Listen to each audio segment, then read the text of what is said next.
بسم اللہ الرحمن الرحیم۔ السلام علیکم۔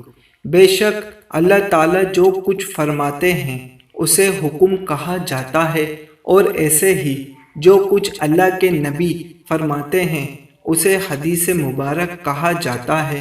اور یہ حدیث نبوی ہمیں اللہ کے رسول کے صحابہ کرام کے تبسم سے ملتی ہیں۔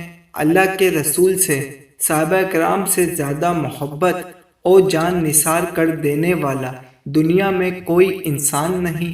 اسی طرح صحابہ کرام کا جب نام آتا ہے حضرت ابو ہریرہ کا نام سب سے پہلے آتا ہے، کیونکہ جتنی روایت اور حدیث پاک حضرت ابو ہریرہ سے ملتی ہیں اور کسی سے نہیں۔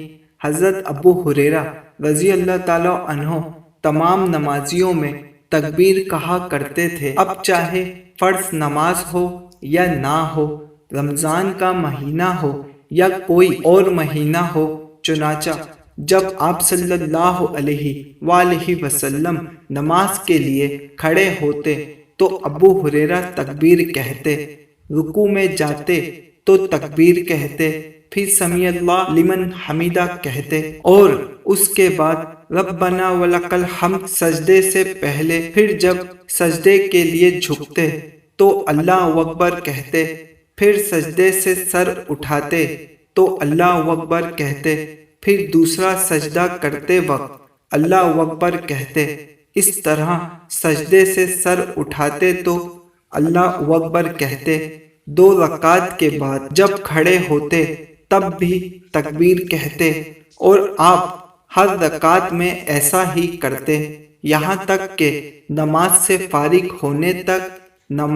فارغ ہونے کے بعد بھی۔ ابو ہریرہ فرماتے کہ اس ذات کی قسم جس کے ہاتھ میں میری جان ہے، میں تم میں سب سے زیادہ نبی کریم صلی اللہ علیہ وآلہ وسلم کی نماز میں مشتبہ ہوں، اور آپ اسی طرح نماز پڑھتے رہے یہاں تک کہ آپ دنیا سے تشریف لے گئے۔